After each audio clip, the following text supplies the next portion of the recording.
নমস্কার বন্ধুরা, কেমন আছো তোমরা সবাই? ফিল্মসার চ্যানেলে আরেকটি সিরিজ এক্সপ্লেনেশনে আমি তোমাদের স্বাগত জানাই। আজ আমি রুমি সিরিজটি এক্সপ্লেন করব।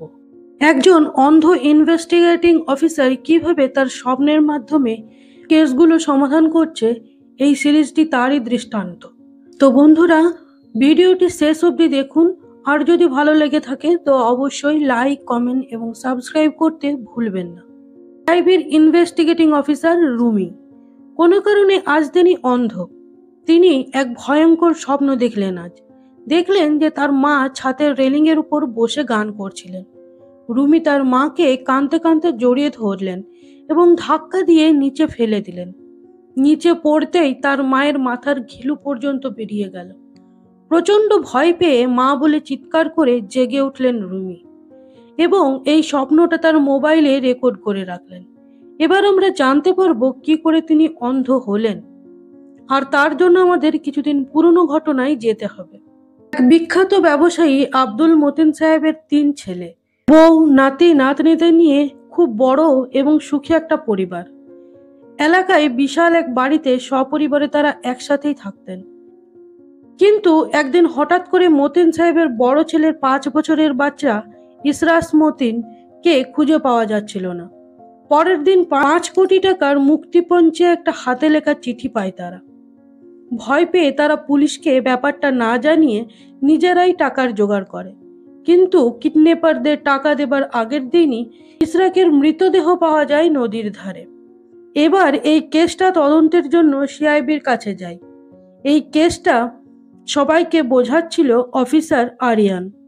তার ধারণা বাড়ির কাজের লোকেরাই এই কাজটা করেছে, কেননা তার পরদিন থেকেই বাড়ির কাজের লোকেরা পালিয়েছে।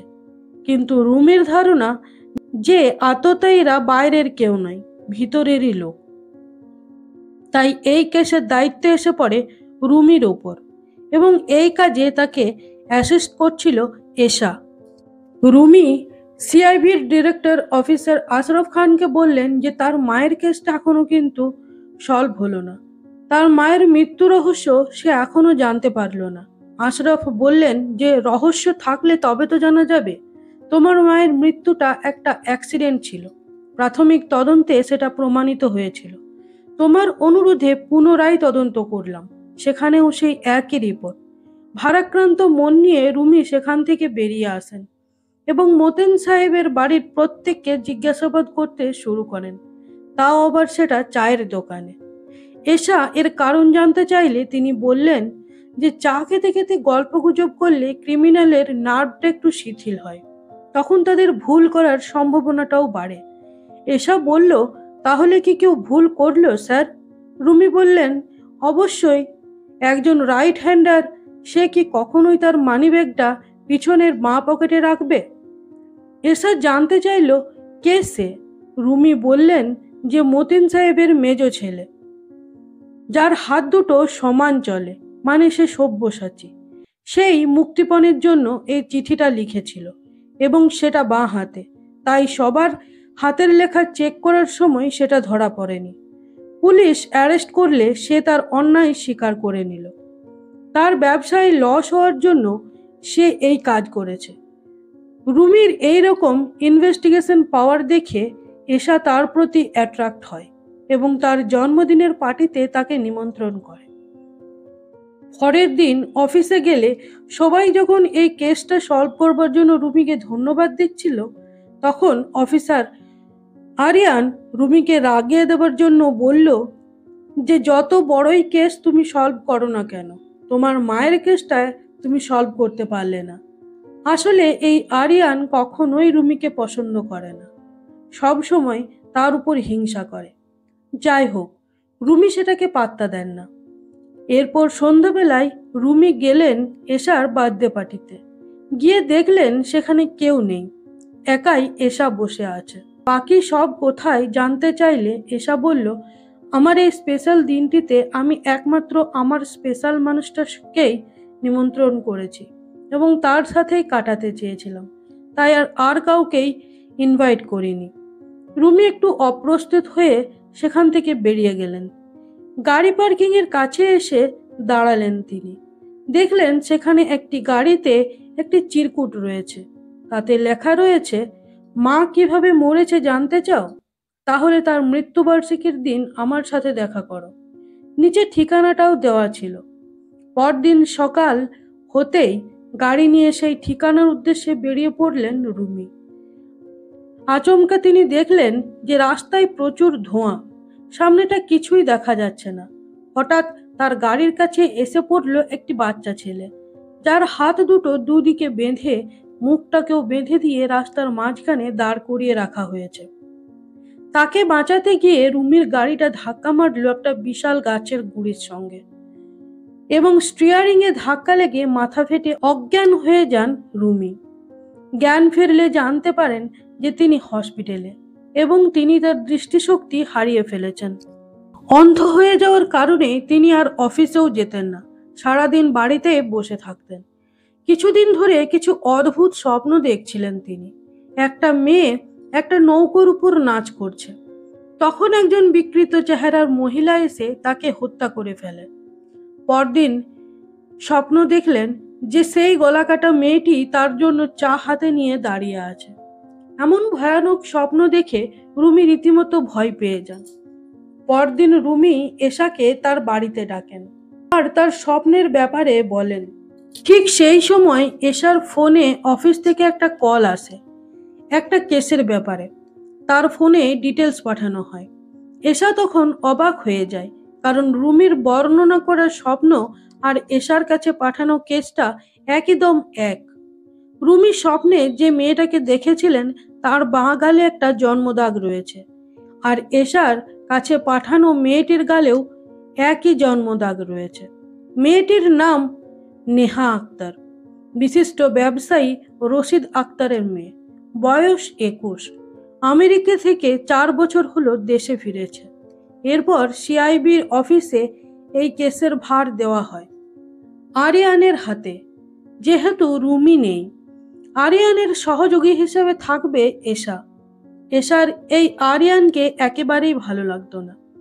যাই হোক, তারা তদন্ত করে জানতে পারে যে নেহাকে কেউ বাথটাবে ডুবিয়ে মেরে ফেলেছিল। মৃত্যুর আগে তাকে কড়া ঘুমের ওষুধ খাওয়ানো হয়েছিল।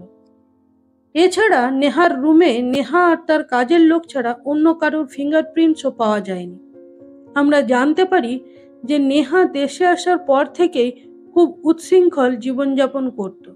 তার মা এতে বাধা দিলে নেহা তার মার সাথেও ঝামেলা করতে শুরু করে, আর সেই থেকেই তারা আলাদা ঘরে থাকতে শুরু করেছিল। এর রাতে রুমি আবারও একটা স্বপ্ন দেখলেন। রুমি একটা বিশাল চায়ের কাপের মধ্যে দাঁড়িয়ে আছেন, আর কেউ উপর থেকে তার মধ্যে গরম দুধ চা ফেলছে।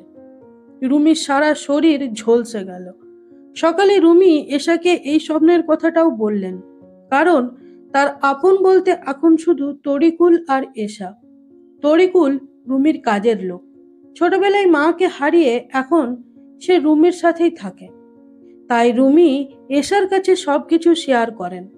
এরপর রুমি আর এশা চা খেতে খেতে রুমি এশাকে বললেন যে নেহার ঘরের মধ্যে যে চায়ের কাপগুলো আছে সেগুলোকে আরেকবার ভালো করে চেক করতে, কারণ স্বপ্নে রুমি দেখেছিলেন যে তার উপর গরম চা পড়ছে। এটা নিশ্চয়ই কোনো ক্লু হতে পারে। তার মনে হয় যে তার স্বপ্নের সাথে এই কেসের কোনো না কোনো সম্পর্ক রয়েছে। না হলে কেনই বা রুমি নেহাকে চেনে না, তবুও তাকে নিয়ে এমন অদ্ভুত স্বপ্ন দেখবে। তাই এশা রুমির কথা মতো চায়ের কাপগুলো ফরেনসিকে আরো একবার চেক করতে পাঠালো, আর দেখা যায় যে সত্যি সেখানে নেহা আর কাজের লোক ছাড়া আরো একজনের ফিঙ্গারপ্রিন্ট পাওয়া গেছে। হলো নেহারি চাচা বশির আক্তারের। এরপর এশা আসে নেহার মা সোনিয়া আক্তারের সাথে দেখা করতে।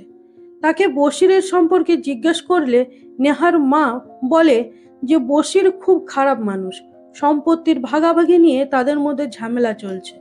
তাছাড়াও বশির নেহার মাকে খুব বাজে বাজে SMS পাঠাতো, তাই নেহার মা বশিরকে একদমই সহ্য করতে পারে না। এবার আমরা বশিরকে দেখতে পাই। তার কাছে একটা ফোন এসেছে। তৎক্ষণাৎ সে পালানোর জন্য ব্যাগ প্যাক করতে থাকে। অন্যদিকে সিআইবি তাকে ধরবার জন্য তার বাড়িতে গিয়ে দেখলো যে সে পালিয়েছে। আক্তাররা রুম সার্চ করে একটা ল্যাপটপ পেল সেখান থেকে। সেটাতে পাসওয়ার্ড লাগানো ছিল। এরপর দেখা যায় রুমির ফেয়ারওয়েল হচ্ছে। সবাই রুমিকে সুন্দর সুন্দর গিফট দিলেও আরিয়ান রুমিকে একটি পুতুল গিফট করলো, যা ছিল রুমির মতোই অন্ধ। আরিয়ান মূলত রুমিকে অপমান করার জন্যই এটা করেছে। এরপর আমরা আবার বশিরকে দেখতে পেলাম। সে পালিয়ে জঙ্গলের মধ্যে তার এক নির্জন বাড়িতে উঠেছে।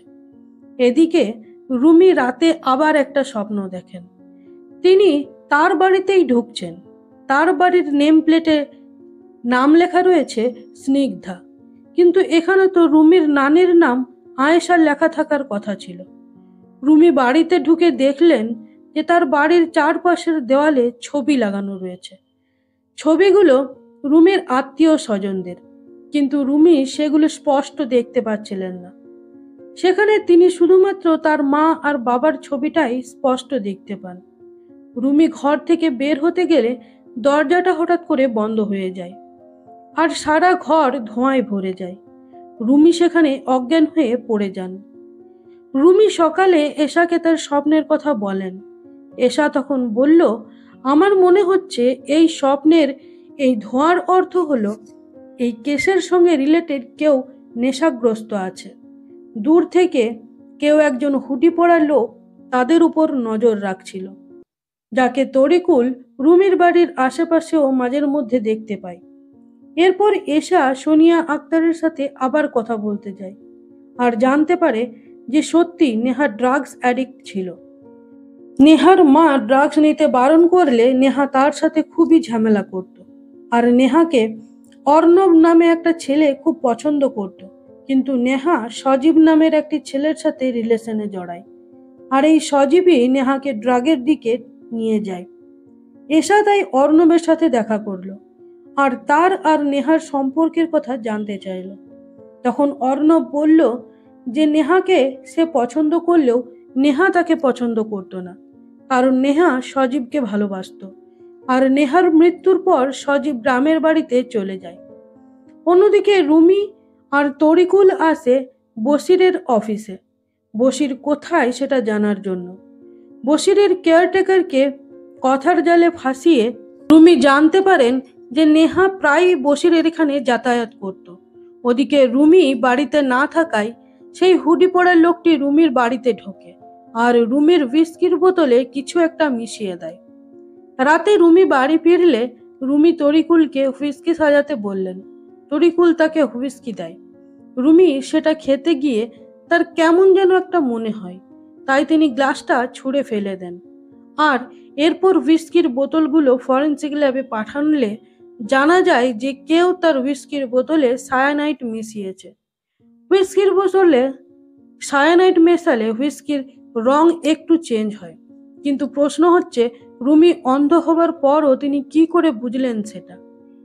এশা এসে রুমির কাছে সায়ানাইডের কথা বললে তিনি বললেন যে তার মাকে যারা হত্যা করেছে তারা তাকেও মেরে ফেলতে চাইছে। এশা তখন বলে, আমরা আপনার বাড়ির আশেপাশে সিসিটিভি ফুটেজগুলো চেক করে দেখেছি যে একজন কালো হুডি পরার লোক আপনার বাড়ির আশেপাশে ঘোরাফেরা করে। তরিকুল তখন বলে যে সেও কয়েকবার ওই লোকটাকে দেখেছে। এদিকে বশিরের বাড়ি থেকে পাওয়া ল্যাপটপের পাসওয়ার্ডটা খুলেছে। সেখানে দেখা যায় যে বশির পর্নোগ্রাফিতে আসক্ত ছিল। তবে অবাক করার বিষয় হলো যে তার ল্যাপটপে নেহা এবং সজীবেরও একটা পর্ন ভিডিও ছিল। এরপর এশা আর আরিয়ান সিআইবি ডিরেক্টরের সাথে দেখা করে আর বশিরের ব্যাপারটা জানায় আর বলে যে তারা জানতে পেরেছে নেহার মৃত্যুর পর সজীব তার গ্রামে পালিয়েছে, এজন্য তারা সজীবকে অ্যারেস্ট করবে। এশা বলে, আমাদের রুমি স্যারের বাড়িতে পুলিশ মোতায়েন করতে হবে। সিআইবি ডিরেক্টর আরিয়ানকে বললেন যে রুমির বাড়ির সামনে একজন ভালো পুলিশ অফিসার মোতায়েন করতে। এরপর রুমি আরও একটা স্বপ্ন দেখেন যে রুমি তার বাড়িতেই তাকে কেউ বেঁধে তার সামনে এশা আর আরিয়ান ঘনিষ্ঠ হয়ে রোমান্স করছে। এশা রুমির এই স্বপ্নে কথাগুলো শুনে কিছুটা বিরক্ত হয়, কারণ সে রুমিকে ভালোবাসে। রুমি বলেন যে তার এই স্বপ্নের অর্থ হলো বিশ্বাসঘাতকতা। তুমি যাকে ভালোবেসেছো তাকেই ধোঁকা দিচ্ছ। রুমি এশাকে বললেন যে সজীব, নেহা আর অর্ণবের বিষয়টা ভালো করে ইনভেস্টিগেট করতে।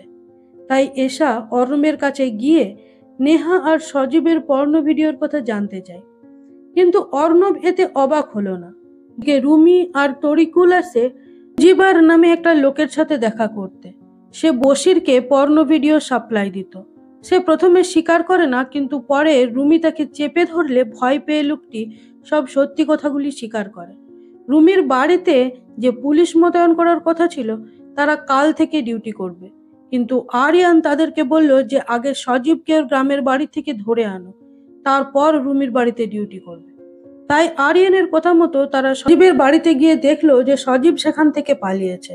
আর ওদিকে সেই ফাঁকে সেই হুডি পরা লোকটি আবার রুমির বাড়িতে ঢুকলো, কিন্তু তরিকুল তাকে দেখতে পেয়ে পিছন থেকে তাকে একটা লাঠি দিয়ে তার মাথায় আঘাত করলো। লোকটি অজ্ঞান হয়ে যাবার ভান করলো। তরিকুল লোকটিকে সোজা করে দেখতেই চমকে ওঠে। তখন লোকটি তরিকুলকে তার গলা চেপে ধরে তাকে মেরে ফেলল। এবার এশা আবার নেহার মা সোনিয়ার কাছে যায় আর নেহার পর্ন ভিডিওর কথা জানায়। তখন নেহার মা বলে, নেহার এই অ্যাডিকশনের কথা জানতে পেরে আমি সমস্ত ব্যাংক অ্যাকাউন্টই সিজ করে দিই। তাই মাদক আসক্ত নেহা সজীব টাকা জোগাড় করার জন্য তার চাচা বশিরের কাছে যায়। বশিরের পর্ন ভিডিওর বিজনেস ছিল। এরপর রুমি আর এশা একসাথে যায় তার মা সোনিয়ার সাথে কথা বলতে, আর জানতে পারে যে সোনিয়ার আসল বাড়ি ময়মনসিং গ্রামে। এখানে কথার মাঝে রুমি সোনিয়াকে বললেন যে আমি এশার কাছ থেকে শুনেছি ছোটবেলায় নেহা একবার মৃত্যুর মুখ থেকে ফিরে এসেছিল, কিন্তু এবার আর তার শেষ রক্ষা হলো না। তখন সোনিয়া বলল, হ্যাঁ, ছোটবেলায় নেহার পোলিও হয়েছিল, তাই নেহাকে নিয়ে সোনিয়া আমেরিকায় চলে গিয়েছিল চিকিৎসার জন্য। সেখানে 12 বছর থেকে নেহাকে সুস্থ করে দেশে ফিরে এসেছে। এখানে এশা বলে যে আমাদের ডিপার্টমেন্ট থেকে নেহার স্মৃতির উদ্দেশ্যে একটা ভিডিও বানানো হবে, তাই নেহার ছোটবেলার কিছু ছবি আমাদের প্রয়োজন। তখন সোনিয়া নেহার ছবিগুলো তাদেরকে দেখায়, কিন্তু সেখানে নেহার 5 বছরের কম বয়সের কোনো ছবিই ছিল না। সেখান থেকে ফিরে আসার সময় নেহার মায়ের কথাবার্তাগুলো শুনে রুমির কেমন যেন একটু সন্দেহ হয়। নেহা ক্লাসিক্যাল ডান্স করত, কিন্তু এই ধরনের পোলিও যাদের থাকে তারা কখনোই ক্লাসিক্যাল ডান্স করতে পারে না। তখন রুমি একটা স্বপ্নের কথা চিন্তা করলেন, যে তার মা একটা কুকুরকে দিয়ে একটা বাচ্চাকে খাইয়ে দিল, আর স্নিগ্ধা নামের বাড়িতে ঢোকার স্বপ্নটাও তার মনে পড়ল। তখন রুমি বললেন, আমার মনে হয় সোনিয়ার আরেক নাম স্নিগ্ধা, আর না হয় সোনিয়া নেহার আসল মাই নয়। তাই রুমি এশাকে বললেন যে ময়মনসিং এর রিহ্যাব সেন্টারগুলোতে খোঁজ নিতে, স্নিগ্ধা নামের কেউ সেখানে ভর্তি ছিল কিনা। এরপর এশা ময়মনসিং এর রিহ্যাব সেন্টারে খোঁজ নিয়ে জানতে পারল সেখানে স্নিগ্ধা নামের একজন ভর্তি ছিল। তাদের সেখানকার অ্যালবাম চেক করে এশা স্নিগ্ধা আর নেহার ছবিও দেখতে পেল। এখানে স্পষ্ট হয়ে গেল যে সোনিয়া নেহার আসল মা নয়। তখন রুমি বুঝে ফেলেন সোনিয়াই নেহার খুনের সাথে যুক্ত। তখন রুমি বললেন যে সোনিয়ার জবানবন্দি নিলেই আসল সত্যিটা বেরিয়ে আসবে।